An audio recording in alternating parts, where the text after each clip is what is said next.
Šajā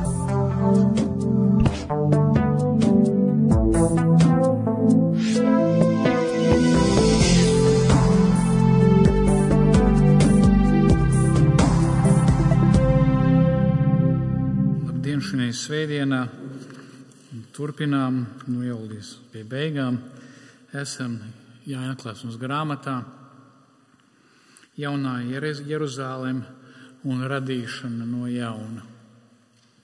Jaunā Jeruzaleme un radīšana no jauna.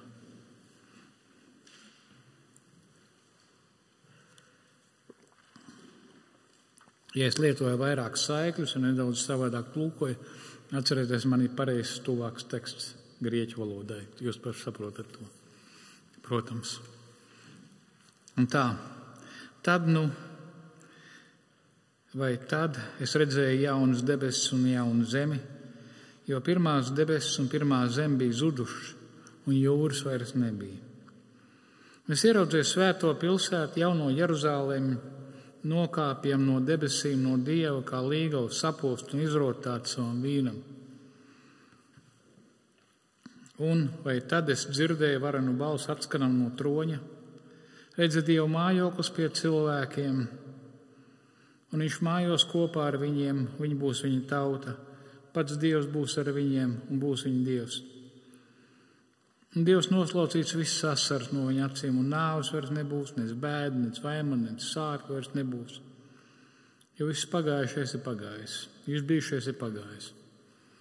Tas, kas sēdēja tronī, teica, redzēs, viss dara jaunu. Viņš arī teica, raksti, jo šis vēstījums ir uzticams un patiesas. Un viņš man sacīja, tas ir noticis. Esmu alfa un omega, sākums un gals. Es došu izslāpušajiem dzert bez maksas no dzīvā ūdens avota, kas uzvar, tas mantos visu šo visu, un es būšu viņa Dievs, un viņš būs mans dēls, jeb mans mantinieks. Bet bailīgiem, neticīgajiem, negantniekiem, slepkavām, netikļiem, burvjiem, nelku pielūdzējiem, visiem meļiem būs daļa degošā uguns un sēra ezerā, kas ir otrā nāve. Āmen. Visvarenais Dievs Tēvs, lai arī šodien, kad lasām šos vārdus, šos labos apsolījumus un lielo brīdinājumu, lai arī mēs saprotam, ka ar Tavu žēlstību mums jālūdz, lai mēs paliktu uzticami Tev. Tas ir grūti, mūsu miesa, mūsu grūtības, mūsu masticība kādreiz, mūsu vājums, mūsu bailība. Viss tas iespaido mūs, bet palīdz mums skatīties uz tām bagātībām, ko Tu esi devis. Palīdz mums lūgt, kad mums ir grūti. Vienmēr atcerēties, ka Tu esi nomiris par mums, ka mūsu grēki ir piedoti. Un lai zinām, cik gauži tiem, kas ar paceltu roku saceļas pret Tevi un atmet Tevi. Āmen. Te ir redzējumi un, ja var teikt, Dievs skaidrojumu. Pareizi, ja? Jūs ievērojat, ja? 1 līdz 2 ir redzējums, es redzu tekstā, un tālāk es dzirdēju. Pareizi? Ja? No 3 līdz 8 es dzirdēju. Viņš dzird balsi. Ko skaidro? Ar bildi nepietiek. Ar bildi nepietiek, ja? Viņam vajag paskaidrot, kas tas ir. Ja? Ko tad viņš redz? Ko tad Jānis redz? Vai ko kungs viņam parāda? Ka jaunā Jeruzaleme, Dieva jaunā sieva, Dieva jaunā līgava, atcerēsimies, vecā ir sodīta Jeruzaleme, vecā Jeruzaleme, ģeopolitiskais Izraels, jūdeisms, kas nogalināja Kristu, kas cīnījās pret Dievu tautu, viņi ir sodīti 70. gadā, ko mēs redzējām iepriekšējās nodaļās. Un tagad tiek parādīta momentāli jaunā līgava, jaunā Jeruzaleme. Un šī jaunā Jeruzaleme ir līgava. Šī ir jaunā sieva. Šī jaunā derības sieva, kas sagatavo Dievam. Tālāk Dievs skaidro, Kas tad tas ir? Viņš saka, pirmkārt, tas nozīmē, ka Dievs mājos kopā ar savu tautu, viņš būs tautas vidū. Tātad šīs derības attiecības, šīs laulības attiecības būs kopā ar savu tautu. Ja? Tālāk, no 5 līdz 6, viņš saka, ko šī jaunā Jeruzaleme nozīmē. Jaunā radīšana, viņš saka, es visu daru jaunu. Jaunā Jeruzaleme ir jaunais radījums, apostolim Pāvilam. Ja?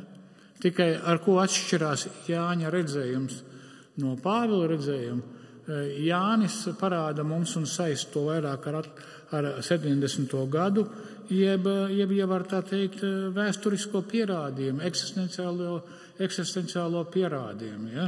Aktualizāciju vēsturē. Tātad 5 līdz 6, es visu daru jaunu un dodu dzīvības ūdeni. Vai mērķi jūs neesat jau dzirdējuši kaut kur citur par dzīvības ūdeni? Kāds cits solīja? Kurš tas bija, kas solīja kanāniešu sievietei, samārietei? Kristus. Te mums nav nekā jauna, ja? Te mums vienkārši parāda, ko mēs satiekamies. Ja? Un tālāk 7 līdz 8 ir atkal brīdinājums. Ja? Kāds brīdinājums?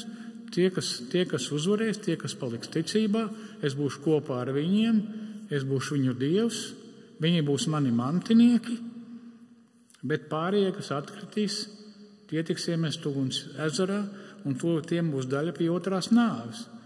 Tiem, kas ir Kristū, nav daļa pie otrās nāves. Atcerieties no iepriekšējām reizēm. Pareizi, ja? Tie ir augšām cēluši, vienreiz nomirst fiziski, bet garīgi ir augšām celšies, un kad būs galīgā augšām celšanās, mēs jau 20. nodaļā lasījām, tad tie, kas ir Kristū, kas ir garīgi augšām celšies, vairs netiks iemesti uguns jūrā, kas ir otrā nāve. Un tā tad kāds ir mērķis? Mērķis ir, lai mēs paliktu uzticami. Ar šīm bagātiem, lai mēs paliktu uzticami. Un tā tad redzējums, jaunās debesis un jaunā zeme, jaunā Jeruzaleme kā līgava. Un svarīgi ir nāk lejā, ja, nāk lejā, tagad. Ja. No 21. līdz 22. nodaļai mēs redzam jaunās radīšanas attēlus, kuri atspoguļo oriģinālo radīšanu, kas tehniski saucās no nekā, jeb ex nihilo. Jānis prezentē šo jauno radīšanu no oriģinālās fiziskās ēdenes skatu punkta. Ko viņš ietver? Viņš ietver jaunas debesis un jaunu zemi. 21.1, 1. Mūzes grāmata, 1.10, ja? Un 1.1. Līgavu 21.2, atklāsmes grāmatā, 1. Mūzes grāmatā, 2. nodaļa, 22 līdz 24. Upe ir ēdenē, upe ir šeit, ja? 22. nodaļa atklāsmes grāmatā, 1. Mūzes 20, augļu kokus, 22.2 atklāsmes grāmatā, 1. Mūzes 1.11. Un interesanti, jūs palasīsiet arī, ko mēs vēlāk redzēsim, no 9. panta, kad Jānis tika garā aiznests kalnā. Un kur ir ēdene? Ēdene ir kalnā. Ja upes tek uz leju, tad no kalna lejā, ja? Un vēl vecā derība saka, ka ēdene ir kalnā.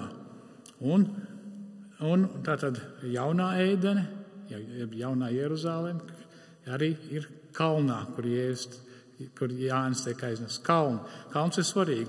Arī nozīmē tādā garīgā nozīmē augšā. Arī Sinaja kalns, jeb Jeruzaleme ir kalnā. Ja mēs skatāmies, mēs lasām, ka Sinai, nevis Sinai, bet Cijāna ir augstākais kalns. Viņš nav augstākais kalns. Bet par cik tur ir Dieva templis, tas ir augstākais kalns šī nozīmē. Ja? Bez mazākām šaubām Jesaja 65.17 līdz 24 ir stāva aiz, un tieši 17. pants 65. nodaļā, kura lasījām, stāva aiz atklāsmes grāmatas 21.1 vārdiem. Un Bībeles pētnieki vienprātīgi atzīst, kā Atklāsmes grāmata 21.1 atspoguļo atsaucas uz Jesajas slaveno šo pantu un fragmentu. Bet mums ir jāatzīst, ja mēs uzmanīgi klausījāmies tekstu vai tikai tā, jo jūs varētu atvērt, būtu ļoti labi 65 nodaļa, 17, sāku 17, ka Jesajas 65.17 runā par pirmsmūžības godību vēsturē. Par pirmsmūžības godību vēsturē. Jezaja attēlo jaunās derības ēru, kaut arī Dievs rada jaunas debesis un jaunu zemi, tomēr Jezaja piemin šīs jaunās kārtības aspektus, jaunās derības ēra, tātad nevis vecā, bet jaunā derības ēra, kuri nevar tikt atliecināti, jeb kuri nepiemīt mūžīgajai ķēniņu valstī un sfērai. Jums ir vaļā Jezajas grāmata, ļoti labi skatieties. Tur vairs nebūs zīdaiņu, kas dzīvo vien dažas dienas, ne sirmgalvi, kas dienu mēru neizdzīvo, kas 100 gados nomiris, tas būs vēl jauneklis, kas nesasniegs 100 gadus, būs ticis nolādēts. Tur būs zīdaiņi, kas norāda uz to, ka būs dzimšana. Ja? 22.30, jo tie, kas Mateja evaņģēlijā ir teikts, esmu jums tur atzīmējis, man liekas arī, jo tie, kas augšām celšies, nec prec, nec tiek precēti, bet ir kā eņģeļi debesīs. Mirstības līmenis tiks ievērojami samazināts. Tomēr Jezajas 65.20 ir teikts, tur nebūs vairs zīdaņa, kas vien dzīvo dažas dienas. Novecošanās process turpināsies, kaut arī dzīvildze, jeb dzīves ilgums pieaugs, kā var saprast. Nav joprojām eksistē, un lāsts no radības jau nav noņemts šajās jaunajās debesīs un jaunajā zemē, pretēji šai pilnīgajai realitātei, ko mēs lasām Atklāsmes romiešu vēstulē 18-23 un 2. Pētera 3.13. Nelasījušies, jums esmu atzīmējis, kur rakstīts, ka būs pilnīga atbrīvošana un cilvēki vairs nemirs. Bet šeit mēs redzam, ka mirs. Ja? Nodzīvos ilgi, bet tomēr nomirs. Tātad šeit nav runāts par šīs jaunās debesis un jaunā zeme nav mūžīgās jaunās debesis un zeme, bet jaunās derības laikmeta. Kāpēc mēs par to runātu? Jezajas grāmatā 43.19 mēs lasām: redzi, es visu daru jaunu. Jau tagad tas raisās, vai vēl neapjēdzat, es sataisīšu tuksnesī ceļu un tukšatnē upes. Kā redzams, jauna radīšana parādās arī Jezajas 43.19. Bet tā visu pirms attiec uz Izraēļa iziešanu no Bābeles. Līdz ar to Jānis neapšaubāmi var attiecināt jauno radīšanu uz jaunās kristietības iziešanu no jūdeismu, lai veidotu jaunās derības kopienu.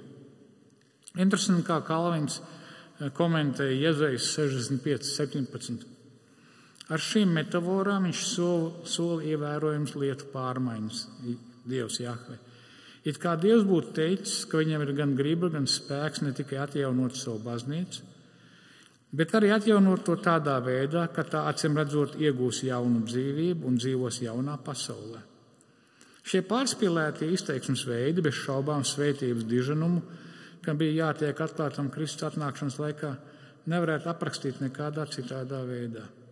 Viņš nedomā tikai par pirmo atnākšanu, bet gan par visu valdīšanu, kurai jāturpinās līdz pat pēdējai atnākšanai. Un tagad viena lieta, kas jums ļoti uzmanīgi, ko jūs zinat neapšaubām, kā vecās derības pētnieki, ko mēs esam jums atgādinājuši un ko es atļaušos jums atgādināt. Ja jūs uzmanīgi lasāt vecās derības pravietojumus, piemēram, Jezajā, tie pravietojumi par ko ir?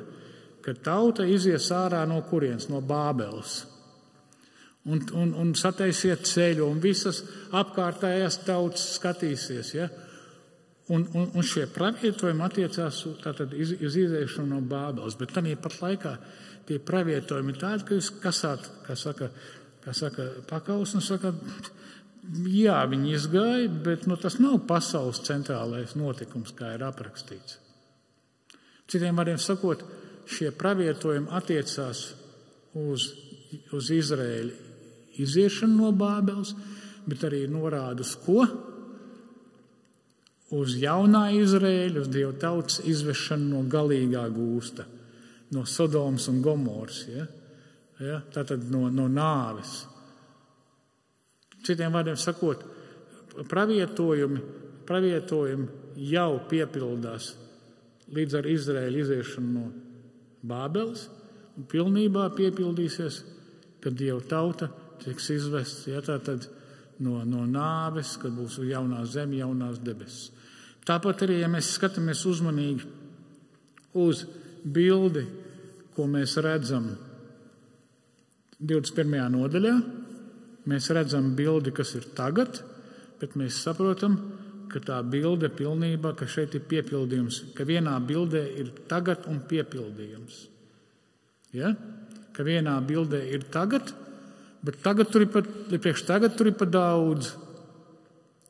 Bet gramatika saka, ka tas ir tagad. Un tāpat laikā tur ir pat daudz. Līdz parādīšu, kur ir gramatika. Atcerieties, gramatika ir svarīga, draugi. Ja? Pļurkstēt nedrīkst.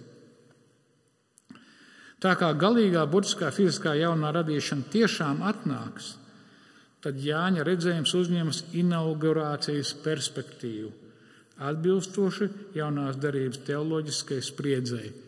Jau vēl ne Dieva ķēniņa valsts Kristu ir atnākusi, bet ne visā pilnībā. Ja Kristus saka, ja es izdzenu ļaunos garus, ko? Dieva valstība ir atnākusi, bet tad, kad viņš dzina laukā jaunos garus un dziedināja cilvēkus, viņš parādīja, ko? Kā būs pavisam nākotnē, ja? Tā kā vēsturē būs reāls beigas, gan laika, gan teoloģiskā ziņā, tad Jānis prezentē galīgo jaunās radības, garīgo klātbūtni jaunās derības kristietībā, kura vēstures beigās beidzot atnāks pilnā un perfektā izpausmē.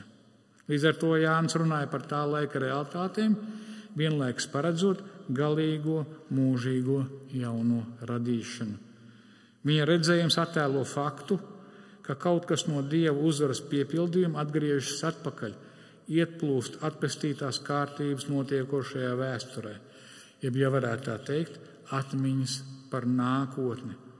Jaunā Jeruzāleme nenozīmē vienīgi Dieva uzvaras piepildījumu, bet arī realitāti, kur veido, formē Dieva ļaužu dzīves vēsturē jau tagad. Nākotne, to, kas piepildīsies, pārveido mūs jau tagad. Ja jūs uzmanīgi atvērsiet, man tas ienāca tikai tagad prātā, bet es jums ļoti palīdzēs. Piedodiet, es laika aizņems, bet galu galā par kam es esmu, lai mācītu pareizi. 1. Jāņa vēstuli paskatieties.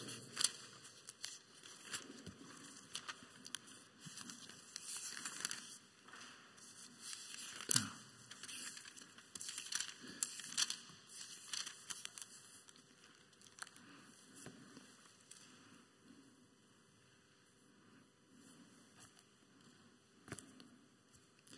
Trešajā nodaļā mēs lasām tādus vārdus, ja?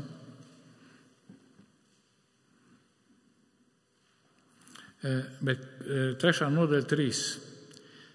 Tātad 3. nodaļa 1 līdz 2 nolasīšu, un tad 3. mums palīdzēs saprast. Redziet, cik liela mīlestība Tēvs mums ir dāvājis, ka tiekam saukti Dieva bērni, un tāda arī esam. Pasaule mūs nepazīst, tādēļ, ka tā nav pazinusi, te ir rakstīts atzinusi, pazinusi genosko viņu. Mīļotie, tagad mēs esam Dieva bērni, vēl nav atklājies, kas mēs būsim. Zinām, ka tad, kad atklāsies, mēs būsim līdzīgi viņam, mēs redzēsim viņu tādu, kāds viņš ir. Bet katrs, kam ir šī cerība uz viņu, šķīsta sevi tāpat, kā viņš ir šķīsts. Sakot, šī cerība, šī paļaušanās, ko iedarbojas uz mums tagad? Ja?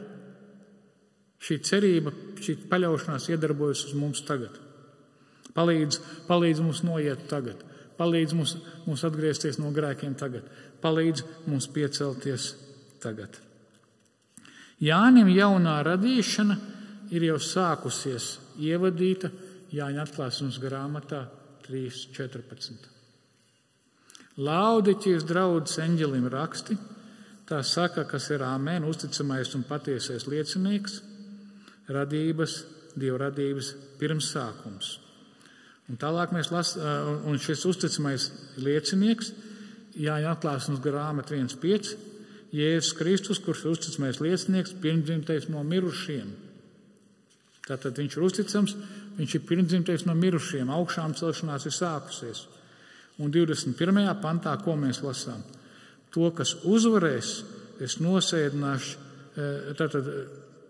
savā tronī kopā ar mani, tāpat kā esmu uzvarējis un apsēdies ar savu tēvu viņa tronī. Tātad patiesais liecinieks, Dieva radības pirmsākums. Jēzus Kristus augšām celšanās jaunajā derībā ir eskatoloģiskais jaunās radīšanas kārtības iesākums. Es jums esmu atzīmējis, paskatieties 2. Korintiešu 5.15. Viņš ir miris par visiem, Kristus, lai tie, kas dzīvo, nedzīvot vairs sev, bet tam, kas par viņu ir miris un augšām cēlies. Tādēļ, kas ir Kristū, ir jauns radījums. Viss vecais ir pagājis. Un redzi, viss tapis jauns. Līdz ar augšām celšanos, viss vecais ir pagājis, viss ir tapis jauns. Ja? Un tad arī atklāsmes grāmatā Kristus saka, ka viņš ir uzticamais radības. Runa ir par jauno radību, jauno radīšanu. Un Kristus augšām celšanās nodrošina viņa sēdēšanu, ja viņu kronēšanu, kas ievada jauno kārtību, jauno radīšanu. Ja citiem vārdiem atcerieties, Kristus paša augšām celšanās ir Dieva jaunās radīšanas sākums. Jānis lieto vārdu kainos, lai izteiktu jaunas debesis un jaunu zemi, līdzīgi kā Pāvils 2. Korintiešu vēstulē. Tādēļ, kas ir Kristū, ir jauns kainos, viss vecais ir pagājis, redzi, viss taps jauns kainos. Starp divām pasaules kārtībām ir kvalitatīva atšķirība. Kainos parasti norāda uz jaunumu attiecībā uz kvalitāti un nevis uz laiku, parasti neos.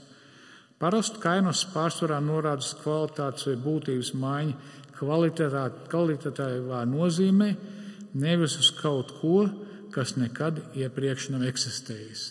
Tā ir kvalitatīvi labāk, bet tas nav kaut kas, kas pilnīgi nav eksistējis. Ja? Nav pilnīgi izzudis, pilnīgi kaut kas jauns.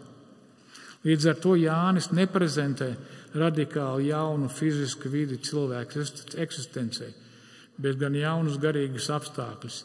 Jānis izmanto kainus tādā pašā nozīmē, kaut arī plašākā, kā to dara Pāvils, bet individuāliskā nozīmē – jauns radījums. Jo pirmās debesis un pirmā zeme bija zudušas. Šeit nav runa par to, ka tiek iznīcināts debesis un zeme. Ja jūs, kā vecās derības pētnieki, atcerēsieties, ka vecās derības Dieva sodu fragmentos pravieši bieži runā par Dieva dusmām pret tautām vai valstīm un tā laika pasaules kārtības sabrukšanu, izmantojot visuma sabrukšanas, kosmiskās debesis, zemes zušanu un tam līdzīgi. Viens piemērs no Iezajas 13.1 jums ir atzīmēt, es nolasīšu vēstījums par Bābeli, ko redzēja Iezaja, Amoka dēls, redzi, es uzkūdīju viņiem mēdiešus, 13. nodaļā. Un 19. pantā Bābeles ķēniņu, valsts lepnumu, kaldiešu dārgo krāšņumu Dievs tad apvērsīs otrādi kā Sodomu un Gomoru. Un 10. pantā, jo ne zvaigznes, ne zvaigznāja debesīs nedos vairs gaismu, saule satumsīs lēktā un mēnesis nestaros. Tādēļ, kad es debesis drebināšu, trūksies zeme nav savas vietas, pulkoja Jahves niknumā, viņa dusmes kvēles dienā. Tātad šī kosmiskā valoda norāda uz ko? Uz kārtības maiņu. Babilonija zuda. Neiespējamais. Kā viņš būtu aprakstījis Padomju Savienības zušanu, ja? Saule vairs nespīdēs, drebēs viss, jo nomainījās kaut kas neiespējamais, neiedomājamais. Ja jums kāds stāstīs, ka es iepriekšējā dienā, pirms sabruka PSRS, ticēju, ka viņi sabruks, spļaujot viņam ģimenes atļauju. Meli, skaidri meli, vēl pēdējā dienā cilvēki varēja tikt aizsūtīti uz Sibīriju vai nogalināti. Līdz ar to atklāsmes grāmatu 21.1 mēs redzam Izraēlas sodīšanas 70. gadā pozitīvo pusi. Jaunās derības baznīcas nostiprināšana kā jauno kārtību, jauno radīšanu. Jānis atteulā garīgo Jeruzālēm 1. gadsimtā līdz ar evaņģēliju ienākšanu, kad viss tika darīts jauns.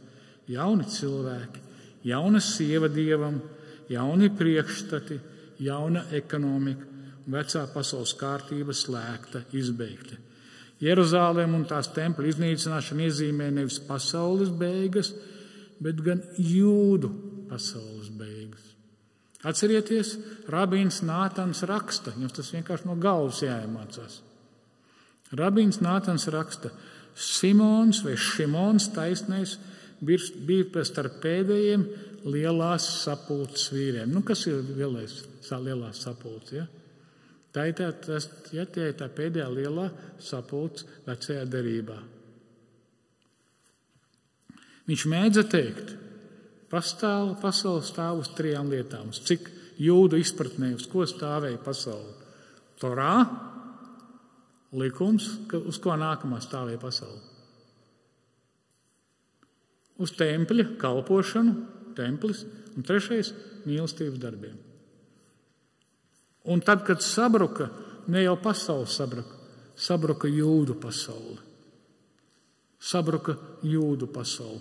Un šeit tas tiek parādīts. Jo tā ir ebreju grāmata, atklāsmes grāmata. Tā ir visebrejiskākā grāmata jaunajā derībā. Un jūras vairs nebija. Nenozīmē, ka jaunajā zemē nebūs ūdens tilpiņi, kā mēs lasām. Mums taču upe tek, vai ne? Ja, un jūra ir laba radība. Kad Dievs radīja jūru, jūra ir laba. Bet par ko ir runa? Debesu un zemes izzušana nozīmē, ka Dievs izbeidz vecās derības kārtību. Līdz ar to jūra šeit atsauc uz pirmo jūras pieminēšanu. Kur pirmā jūra tika pieminēta atklāsmes grāmatā? 4. nodaļā, 6. pantā jums ir atzīmēts. Es ceru, ka ir, ja? Un vēl troņa priekšā ir tāda kā caurspīdīga jūra, kristālam līdzīga. Un es redzēju, it kā stikla jūra sajaukt ar uguni, un tos, kas uzvarējuši zvēru un viņa tēlu, 15.2, un viņa vārda skaitli, viņi stāvēja uz stikla jūras ar Dievu cītarām rokām. Eceķiela grāmatā 1.22, un pētnieks saka, ka jāatklāsmes grāmata iet līdzīgi pēc savas uzbūves, ka Eceķiela grāmata 1.22 mēs lasām. Virs būtņu galvām, virs šīm jocīgajām būtnēm, serafīmiem, bija it kā ciets izplatījums, rakija, sfēra, mums rakstīts debesis jums, ne, tur bija ciets, rakija, kaut kas ciets, kaut kas solīts. Ja? Ja, spožs kā ledus, baisi tas pletās pār to galvām. Un izplatījumā virs to galvām var redzēt safīram līdzīgi troni, un tronī sēdēja kāds, kas šķita kā cilvēks. Kādam bija jāatver durvis, lai Jānis varētu iet debesīs. Tūlīt pēc jūras pieminēšanas Jānis redz jauno Jeruzālem nolaižamies no debesīm. Atklāsmes grāmatā Jeruzālēmas tempļa sabrukšana atvēra tiešu piekļuvu Dievam. Ja Dievs nolaidās kopā ar viņu jaunās Jeruzālēmas ļaudīm uz zemi, tad stikla jūras barjerai, kas vecajā derības laikmetā atdalīja viņu mītni no zemes, bija jātiek novāktē. Jāņa 4.21. Jēzus, ko saka sievai? Tic man, sieva, nāk stunda, ka jūs nepielūgsiet Tēvu nec kalnā, nec Jeruzālēmē, jūs pielūdzat to, ko nezināt, mēs pielūdzam, ko mēs zinām, jo pestiešana ir no jūdiem. Bet nāk stunda, un tā jau ir tagad, kad patiesie dievlūdzēji pielūgs Tēvu un garā un patiesībā, jo Tēvs meklē tādus, kas pielūdz. Vairs nebūs templis un aizsprosts, ja? vai jūra, kurā jāmazgājas, lai tiktu iekšā, vai aizskari. Mateja 27:51. Un redzi, tempļa priekškars tiks pārplēsts divās daļās no augšas līdz apakšai. Un zeme trīcēja un klintis sašķērās. Ebreju vēstulē mēs lasām, kura tieši cīnās ar to, lai kristieši neatkrist no kristietības atpakaļ jūdaismā, jūdu kristieši. Ar vārdu jauna derība Dievs iepriekšējo ir atzins par vecu, bet tas, kas kļūs vecs un novecojis, tad drīz zudīs. Un 9-8 svarīgie vārdi. Ar to svētais gars skaidri parāda, ka tikmēr, kamēr iepriekšējā telts vēl pastāv, ceļš uz patieso svētnīcu vēl nav atklājies. Tikmēr, citiem vārdiem sakot, viņš ir atklājies un nav. Par ko runā autors? Šaka Jeruzalemes templis traucē. Jeruzalemes templis traucē jūdu kristiešiem. Jūdu kristieši sanāk savās mazajās istabiņās un vienmēr lūr atpakaļ uz turieni.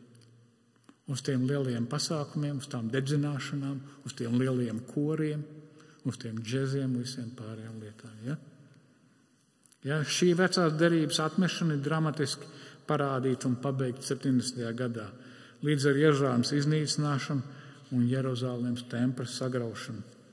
Pie tam par templi priekšā bija jūra. Ja, atcerieties, templi priekšā bija jūra, jeb liela vara baļļa, kas saucās jūra, 4,6 metru diametrā un dziļums 2,6 metri, kurš šķīstījās priesteri pirms kalpošanas teltī vecās derības laikā. Taču mēs zinām no jaunās derības, ka visi Kristū ticīgi ir priesteri, un visi ir šķīstīti vienreiz pa visām reizēm Kristus asinīs. Jums ir rakstu vietas ierakstīts, ja? Es ieraudzīju svēto pilsētu jauno Jeruzalemi, nokāpjam no debesīm, no Dievu kā līgavs sapūst un izrotāts savam vīram. Atklāsmes grāmatā Filadelfijas eņģelim viņš raksta, to, kas uzvarēs, es likšu par pīlāru Dieva templī. Viņš nekad no tā neizies, un es rakstīšu uz viņu savu Dievu vārdu un savu Dieva pilsētas jaunās Jeruzalemes vārdu. Atklāsmes grāmata 3:12. Vārdu, tātad jaunā Jeruzaleme, kas nāk lejā nolaižas no debesīm, no mana Dieva, un rakstīšu arī savu jauno vārdu. Un jums ir nepareizi notulkots. Tulkotāji ir iebāzuši iekšā savu teoloģiju, kā viņi saprata, nevis gramatiski notulkojuši. Kāpēc? Jo nolaižas ir katabaino, no vārda katabainos, darbības vārds, tagadnes darāmā kārtas, divdabas. Tātad tagad, jau sarakstīšanas laikā, jau rakstīšanas laikā, vēstules rakstīšanas laikā, kam 7 draudzēm Turcijas teritorijā, Mazāzijā, ko Jēzus saka? Ko Jēzus saka? Tātad, kā jaunā Jeruzaleme laižas lejā tagad. Nevis laidīsies tad, bet laižas lejā tagad. Kā to saprast? Jeruzaleme nav no apakšas. Jeruzaleme ir no Dieva. Ja? Tas nozīmē, ka Jeruzaleme laižas lejā Atklāsmes grāmatu sarakstīšanas laikā, vai ne? Jāņa 3:3. Jēzus atbildēja, viņam sacīja Nikodēmam, patiesi to saku, ja kas nepiedzimst no, un tur tiešais tulkojums ir no augšas, jeb no augšienes, anotēn. Tur nav no jauna. No jauna mēs sakam, mēs saprotam, pietulkojam klāt. Ja? Bet tulkojums ir anotēn, no augšas. Tas nespēja redzēt Dievu ķēniņu, kas nav piedzimts no augšas. Jēzus atbildēja, patiesi tev saku, tas, kurš nepiedzimst no ūdens un gara, nevar ieiet ķēniņu valstī, nebirīnies, ka tev jāpiedzimst no augšas. Ko nozīmē no augšas piedzimt? Tagad, ja augša un svētais gars, Un gars un ūdens vien to pašu nozīmē. Ūdens var būt arī vārds. Tātad, kas ir no augšas piedzimt? No svētā gara. Ja? No svētā gara. Augustīns mācīja, ka jaunā Jeruzaleme ir ideāli apdomāta, ideāli uzskatīt, uztvert jaunās derības baznīcu. Dieva svētība, baudošana, svētā gara piepildīta baznīca. Pie tam tās nolaišanās norāda uz nemitīgu darbību un nevis pabeigtu faktu. Nemitīgu darbību. Viņš neredz, Jānis nesaka, es redzēju, ka nolaidās. Es redzu, ka nolaiž, laiž, visu laiku laižas. Ja, kā tas ir iespējams, es nezinu. To var uzrakstīt. Pat filmā to nevar parādīt, ja, ka visu laiku laižas. Ne? Visu laiku laižas un nekad nenolaižas. Ja? Kāpēc? Jauni cilvēki pievienojas draudzē. Jauni cilvēki pievienojas draudzē. Aizvien jauni cilvēki atgriežas pie Kristus, piedzimst no augšienes. Ja? Kaut gan galu galā jaunā Jeruzaleme ir debesu realitāte augšā, virs tomēr patreiz tā darbojas vēsturē uz zemes apakšā. Kā mēs to varam sagaidīt no jaunās radīšanas, jeb radības klātbūtnes 1. gadsimtā. Bet Jānis īpaši to saista ar šīs zemes vēsturiskās Jeruzalemes nopostīšanu. Jums raksturvietas arī Galatieši 4.24, paskatieties Jāņa 18.36 un tālāk, tur ir rindas rakstīti. Es redzu, kā līgavu sapūst un izrotāt savam vīram. 19. nodaļā 1-7 atklāsmes grāmatā Jānis pasludināja par sagatavošanos kāzām. Šeit, 21. nodaļā, 2. pantā, mēs tiekam iepazīstināti ar līgavu. Un fragmentā no 9-21 nākamsvētdien viņš aprakstīs attēlos līgavu. Šeit jaunā Jeruzaleme parādās vēsturē un aizvieto veco, neusticamo un netiklo Jeruzalemi. Un viņa jaunā Jeruzaleme ir tērta kā līgava. Tālāk Jānis no 3-8 dzird skaidrojumu. Dievs mājos jeb kopā ar viņiem, un viņš būs viņu Dievs. Un tad es dzirdēju varenu balsi atskanam no troņa, redzēt Dieva mājoklis, jeb skanēja telts pie cilvēkiem. Viņš mājos kopā ar viņiem, viņi būs viņa tauta, tas pats Dievs būs ar viņiem, un pats Dievs būs ar viņiem, un būs viņa tauta. Mēs līdzīgus vārdus lasām 3. mūzes 26.11. Savu mājoklis likšu starp jums, es neatstāšu jūsu mājoklis, skanēja, grieķiski būtu, es staigāšu jūsu vidū, un es būšu jums par Dievu, jūs būsiet man par tautu. Dieva mājošana pie Izraēlas Sinajā un tuksnesī norādīja uz laulības attiecībām. Rabīniskajā jūdaismā runāja par Sinajas kalnu derību, kā par Izraēlu laulību dienu, un šekinā mākoņa, ja godīgus mākoņu, noliešanos pār telti, kā laulības noslēgšana. Mateja 1.23 redzi jaunautu ap grūtu un dzemdēs dēlu, viņš sauks vārdā Imānuēls, Dievs ar mums. Jāņa 1.14 un vārds ap miesu un mājoja, skanē, teltoja mūsu vidū. Mēs skatījām viņu godību, kā tēvu vienam vienīgam dēlam pilnu žēlstības un patiesības. 1. Korintieši 3.16. Vai jūs nezināt, kas ir Dieva templis un Dieva gars mājos jūsos? Efeziešiem 2.19. Ne tikai individuāli jūs esat Dieva templis, kur Dieva gars mājo jūsos, bet arī kolektīvi mēs esam. Ja, ka mēs lasām, jūs neesat svešinieki, pagāni, piemājotāji, bet esat līdzpilsoņi svētajiem Dieva saikne, kas uzcelt uz apustuļu un praviešu pamat tās stūrakmens Jēzus Kristus. Viņā visā celtne kopā salaist aug par svētu templi kungam. Viņā arī jūs visi kopā tiekat uzcelti par Dieva mājokli garā. Mēs nevis ejam uz Dieva namu, bet mēs esam Dieva nams. Mēs varētu teikt, ka mēs ejam uz Dieva namu, ja Dieva nams sapulcējās kopā. Ja? Un viņi būs viņa tauta, un pats Dievs būs ar viņiem, un būs viņu Dievs. Ir derības, laulības formula. Dieva derība ar viņa jaunās derības ļaudīm tiek nostiprināta ar derības formulu. jeb ar verba solemnie, svinīgajiem vārdiem, kuri bieži tika izmantoti laulību ratifikācija tuvajos austrumos. Es vēl nolasīšu rakstu vietu no Jeremijas grāmata 3:1 līdz 3. Redzi, nāk dienas, saka Jahve, kad es slēgšu jaunu derību ar Izraēlu namu un Jūdas namu. Ne tādu derību, ko es slēdzu ar viņu tēviem, kad ņēma tos pie rokas, lai izvestu no Ēģiptes zemes, kā sievu.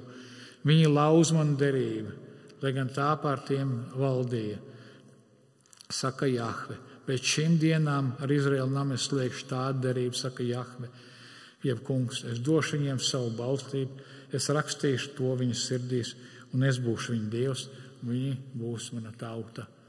Un jūs sakat, bet tur rakstīts arī Izraēlu, un tālāk ko, kas ir patiesais Izraēls, Pāvils mums stāsta. Tie, kas ir garā apgraizīti, tie, kas tic Kristum, ja, tie ir patiesais Izraēls. Un Dievs noslaucīs visu asaru no viņa acīm, un nāves vairs nebūs, nec bēda, nec vaimans, nec sāp vairs nebūs. Kad Kristus negatīvi sodīja Izraēlu, tad ar to saistītie raudāja un bēdājās par Jeruzalemes, jeb Bābeles lielās smalkas krišanu. Taču Kristu izpirktie tika pozitīvi tiesāti, kas viņiem atnesa prieku un gavilus. Bet vēl lielāks prieks bija par to, ka viņus ir atpirkts tas jērs, kur Izraēls nogalināja. Šī izpirkšana un izglābšana pilnīgi noteiktā pilnībā atnāks ar godības izpausmu debesīs un galīgo piepildījumu eskatoloģiskajā augšām celšanās reizē pastarajā dienā. Taču tās mierinošo un iedrošino realitāti jau piedzīvoja un izpauda pirmās gadsimta svētkiem. Jā, līdz ar Kristus otrā atnākšanu nāvis vairs nebūs. Otrai nāvai vairs nebūs vara pār mums, slimība vairs nebūs, bet jau tas arī ielauzies tagad. Jo viss ir bijušais ir pagājis. Ja Pāvils saka, tādēļ, kas ir Kristū, ir jauns radījums, viss vecais ir pagājis, un redzi, viss ir tapis jauns. Galatiešiem 6:15. Jo neapgraizīšana ir kaut kas vai neapgraizīšana, bet vienīgi jauns radījums Kristū. Miers un apžēlošana par tiem, kas dzīvo pēc šī likuma un par Dieva Izraēlu. Dievs visu dara jaunu un dod izslāpušiem dzert bez maksas. Tas, kas sēdēja tronī, teica, redzi, es visu daru jaunu. Jāna radītāja pasludinājums Jāna informē par atjaunošanu, jau jauna radīšana patreiz ir procesā. Notiek patreiz ir laikā, kad Jānis sarakstīja atklāsmes grāmatu. Jānis šeit lieto iteratīvu tagadni, jeb tagadni, kur norāda uz nepārtrauktu atjaunošanas procesu un nevis tās piepildījumu. Tas atbilst Jāņa referencei par jauno Jeruzalemi, kur viņš redz nonākšanas lejā procesā. Tagadnes kārta arī norāda uz to, ka Dievs nepārtraukti dara jaunas lietas šeit un tagad. To var redzēt arī no 2. Korintiešu 3:18, 4:16 līdz 18, 5:16 līdz 17. Bet mēs visi būdami, 2. Korintiešu 3:18, atsektu vaigu, atspūguļam kungu godījumu. Un kungs, kas ir gars, mūs pārveido tagad pēc savu tēla aizvien lielākā godības spožumā. Šis redzējums atklāsmes grāmatā ir pārcēlies atpakaļ no galīgās Dieva tiesas. Uz galīgās Dieva tiesas jau vēl ne aktualizācija patreiz notiekušajā cilvēces vēsturē. Dieva darbība krustā un augšām celšanā, kura piepildās visas dumpīgās kārtības iznīcināšanu, arī veido atjaunoto esības kārtību vēsturē, kas ir tās galīgās piepildīšanās pirmais auglis. Dievs turpina atjaunot visu, jeb dara visu jaunu šī vēsturē, jau vēstures vidū. Un šī aktualizācija īpaši izpaudās 70. gadā, kad pēc daudz zinātnieku domām kas bija priekšvēstījums Kristus otrajai atnākšanai. 1. gadsimtā jūdi izmantoja mēlus jēra vajāšanai un viņa sekotāju vajāšanai. Šie mēļi nav atrodami ierakstīti jaunajā jēra mūžīgajā dzīves grāmatā, un ir izslēgti no jaunās derības Dieva tautas. Un tieši tāpēc, lai Kristus baznīcu stiprinātu pret šādu demonisku praksi, viņš arī teica, raksti, jo šis vēstījums ir uzticams un patiess. Viņš man sacīja, tas ir noticis, esmu alfa un omega, sākums un gals, es došu izslāpšanu dzert bez maksas no dzīvā ūdens avota. Jāņa 7:37 mēs lasām, bet pēc pēdējā lielajā svētku dienā Jēzus nostājās un sauc: kam slāps, tas lai nāk pie manis un dzer. Kas man tic, kā rakstos sacīts, no tā plūdīs dzīvā ūdens straumes. To viņš sacīja par garu. To saņems tie, kas viņam tic, jo gars vēl nebija dots, tādēļ, ka Jēzus vēl nebija ievests godībā. Jāņa valoda demonstrē evaņģēlijā, ka uz pravietojumu piepildījumu nav jāgaida līdz laika piepildījumam, jo Jēzus apsolīja, ka glābšanas dzīvā ūdens straumes plūdīs tūlīt pēc viņa augšām celšanās. Svētais gars tika izliets tūlīt pēc viņa augšām celšanās. Kas uzvar, iemantos visu, bet neticīgie meļi un elku pīrlūdzēji tiks iemesti degošā uguns ezerā. Kas uzvar, tas mantos visu šo, un es būšu viņa dievs, un viņš būs mans dēls, jeb mans matinieks. Šī adaptācija attiecas uz jaunās derības ticīgiem Kristu 1. gadsimtā, un arī uz mums. Uz to nav jāgaida līdz mūžīgajai kārtībai, kaut arī adaptācijas pilnīgākā izpausme piepildīsies mūžībā. Līdz ar to mēs arī šeit redzam jau un vēl ne principu. Ja Efeziešiem 1:5 Pāvils saka, pēc savas gribas labprātības viņš jau iepriekš lēms mūs pieņemt par saviem dēliem caur Jēzus Kristu. Bet bailīgiem, neticīgiem, negandīgiem, slepkavām, netikliem, burvjelkiem, pielūdzējiem, visiem meļiem būs daļa degošā uguns un sēra ezerā, kas ir otrā nāve. Ko tas nozīmē? Ka pirmajam nebūs daļa. Tie, kas man mantinieki, viņiem nebūs. Bet tiem būs, ja tad viņš jau tagad pasaka, bet tiem, kas nepaliek uzticamam, tiem būs daļa pie otrās nāves. Brāļi un māsas, neapšaubām. Atklāsmes grāmata sarakstīta ir draudzē, kas ir vajāšanā un grūtībās. Arī mums ir grūti tikt galā ar savu egoismu, arī mums ir pārbaudījumi, mums ir slimības. Bet arī mums šī raksturvieta iedrošina, ka mēs esam jauni radījumi, ka mēs esam šī jaunā Jeruzaleme. Ka lai paliekam uzticam Kristum, ka viņš tagad visu dara jaunu, ka viņš darbojas pie jums, lai mūs stiprinātu. Un ka mēs būsim viņa mantinieki, ja paliksim uzticami. Bet tāpat laikā mums ir brīdinājums. Nemuļķojamies. Sekas būs gaužas. Amen. Būsiet mīļi gaidīt uz mūsu draudzes dievkalpojumiem svētdienās Lāčplēša ielā 37.